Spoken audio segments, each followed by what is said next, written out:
Olá irmãs, sejam muito bem-vindos a mais um vídeo aqui no meu canal e hoje eu vim trazer pra vocês os lidos de abril. Mês passado eu não consegui trazer pra vocês os lidos de março. Foi um erro meu, eu juro pra vocês, mas assim, a minha vida tava muito corrida, eu não consegui nem gravar. E quando tive tempo já era, tipo, da 28 de abril.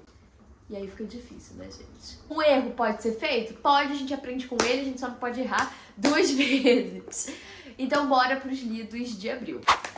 Abrindo meu caderninho aqui com os lidos, a gente começa o mês com a leitura de Meninas Selvagens. Eu li ele pelo meu Kindle. E assim, gente, eu lembro que há muito tempo atrás eu vi uma resenha sobre ele, porque teve uma época que ele explodiu na internet.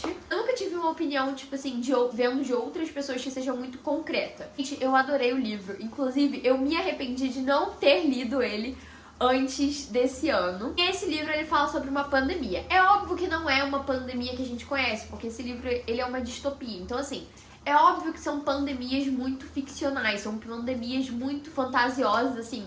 Seria, entre aspas, quase impossível, porque assim, nada é impossível, não irei falar que nada é impossível. Então, assim, eu acho que se eu tivesse lido esse livro enquanto nós estávamos em quarentena, eu me sentiria muito representada na história, mesmo sendo uma coisa muito ficcional. Só que era um grupo muito seleto de pessoas que tinham essa doença, e era um grupo muito seleto de pessoas que ficavam numa quarentena, e eram justamente os personagens principais do livro. E assim, eu acho que se eu tivesse lido em 2020, 2021, eu teria gostado mais ainda da leitura por estar lendo em uma época que eu provavelmente me identificaria com a história e com os personagens, porque elas se sentiam muito isoladas da sociedade por estarem vivendo ali, e elas nem sequer se lembravam como que era viver em sociedade novamente. Porém, a escrita dele é muito boa. Então, assim, na minha opinião, dá pra passar o pano de eu não ter lido antes, porque a escrita é muito boa, ela te envolve muito, ela te deixa muito curiosa pra saber o que realmente aconteceu com as meninas. E eu não vou prolongar muito, mas todo o envolvimento, não só da distopia, mas também de outros personagens, dos relacionamentos pessoais delas, intriga você muito e te deixa muito curiosa pra saber o que vai acontecer durante o livro. Então, leiam porque vale a pena. O segundo livro também foi um livro que eu li no Kindle Unlimited e ele foi talvez a mensagem certa. Ele é um livro de romance nacional e outro é um livro seguido, entendeu? Que se eu tivesse lido em outra época do ano, eu teria curtido mais. Porque ele é um romance de carnaval, eles se encontram no carnaval, todo o enredo se passa no carnaval. Então, assim, eu provavelmente curtiria muito mais, eu me identificaria no ambiente muito mais. Se eu tivesse lido ele em fevereiro desse ano, por exemplo, por que não me recomendaram esse livro em fevereiro desse ano? Porque eu acho que eu teria adorado. É um romance super fofinho, assim, é um clichê romântico, eu não vou julgar porque eu amo clichês românticos, assim, eu sou apaixonada, é meu gênero favorito de leitura. Eu demorei um pouco pra ler, muito provavelmente por causa realmente disso, desse negócio da época, que foi uma coisa que me afetou muito. Então, assim, eu te recomendaria ler ele em fevereiro, durante o carnaval, principalmente, prioritariamente. Então, assim, acabou que não foi uma estrela tão alta, porque eu não me senti envolvida na história por não estar no carnaval. Mas foi como Meninas Selvagens, assim. Não, fez uma diferença? Fez, porque eu acho que eu me sentiria mais representada na história e no ambiente dela se eu tivesse lido em determinadas épocas. Mas eu acabou que não li, não deu tempo, não tem problema, mas a história foi boa mesmo assim. Os personagens são muito fofos, é isso que eu queria dizer, principalmente, porque os personagens desse livro são fofíssimos. O outro livro que eu li foi Tudo Junto e Misturado, que foi um livro que eu ganhei do meu melhor amigo. E assim, gente, este livro, ele assim, eu não tava dando nada, porque por incrível que pareça, eu nunca tinha visto ninguém na internet falando sobre ele. É muito difícil ver um livro que nunca foi falado na internet, tá? Principalmente pra eu ler, porque assim, eu sou muito influenciada, eu não vou mentir pra vocês. Eu sou muito facilmente influenciada pelas pessoas na internet pra ler livros. Sim, eu ganhei ele do meu amigo e eu não vou mentir, eu também sou super influenciada por capas bonitas, então quando eu coloquei na minha wishlist esse livro, eu tinha colocado por causa da capa, porque a capa era muito bonita. E aí eu botei, e eu nem sabia do que o livro se tratava, mas o livro é maravilhoso, gente. O livro fala sobre uma família, que é bem complicado de eu explicar pra vocês, mas basicamente no começo teve 2 adultos que eles se relacionaram e eles tiveram 3 filhas. Depois dessas 3 filhas, eles se separaram. A mulher teve outro filho com outro homem. E o homem teve uma filha com outra mulher. E acaba que esses 2 filhos mais novos, eles têm a mesma idade. E essa família, esses 2 mais velhos, eles meio que têm uma casa que eles, entre aspas, dividem. Porque é a casa do avô, se eu não me engano, do pai da mulher, que acabou que nenhum dos dois conseguiu separar. Essa casa é sua, essa casa é sua. Porque os dois gastaram dinheiro, gastaram gastos dessa casa e tem uma memória muito afetiva nela. Então acaba que eles não conseguem dividir e eles então dividem. Uma semana sim, uma semana não. É uma semana cada pessoa, entendeu?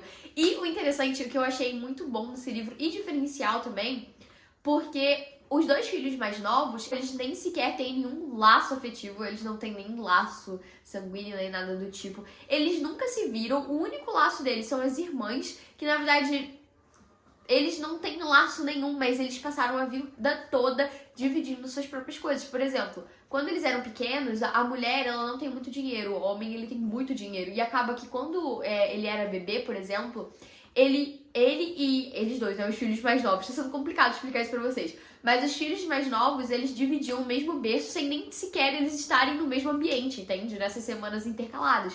Então eles nunca tiveram se conhecido e quando uma das irmãs vai se casar, eles vão ter que se conhecer e eles só estavam conversando por mensagens por causa da outra irmã mais velha. E esse livro é muito interessante porque é uma mistura de amor e ódio e no final acontece uma coisa muito impactante que tem que juntar as duas famílias e que acaba que você vê que às vezes esse ódio, assim, genuíno, esse ódio tão forte pode prejudicar e muito uma família.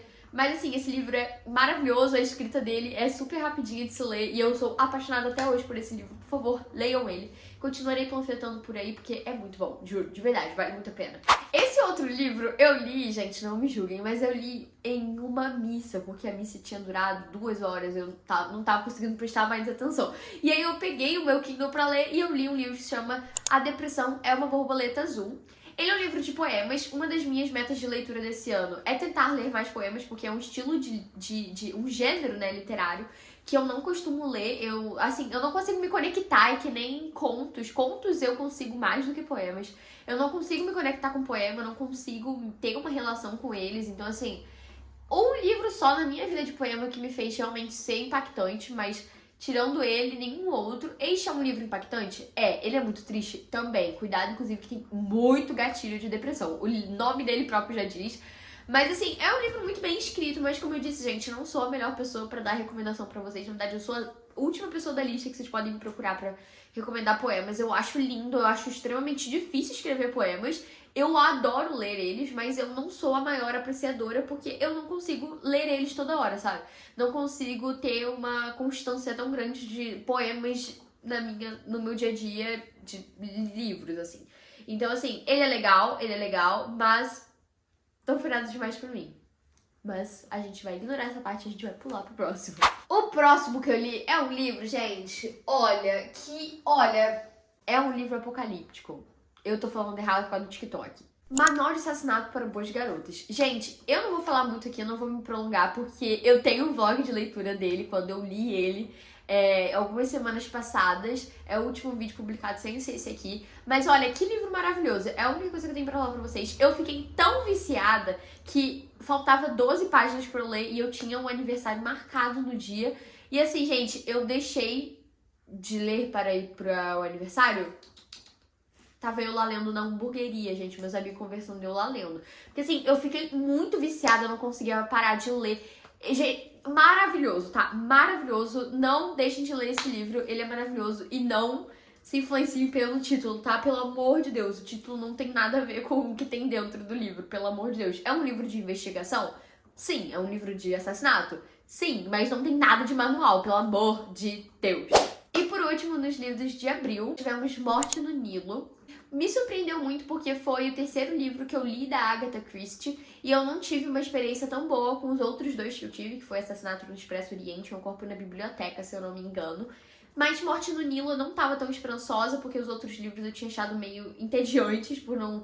É por causa da escrita, né, gente? É um livro meio antigo, então demora pra acontecer as coisas, pelo menos na minha visão. E Morte no Nilo me surpreendeu muito porque acontece uma coisa atrás da outra, mas ao mesmo tempo o que te envolve não é só a investigação, mas também os acontecimentos pessoais de cada personagem, porque todos eles vão se conectando de alguma forma. E parece que é meio que uma fofoca gigante, assim, do bairro, entendeu? Alguém foi viajar e quando voltou veio contando a fofoca do navio. Parece que foi isso, porque foi uma grande fofoca que eu adorei, eu li muito rápido. Eu li esse livro numa maratona que eu gravei na Twitch de 10 horas e eu me surpreendi bastante. E foi isso, gente. Eu espero que vocês tenham gostado do vídeo. Eu juro que eu vou tentar mês que vem gravar este vídeo também de lidos de maio, porque eu não posso deixar de publicar esse tipo de vídeo. Eu prometi que eu ia fazer todos os meses. Mas foi isso, gente. Beijos, até o próximo vídeo e bye bye! See you later! Vergonha ali eu ter falado isso.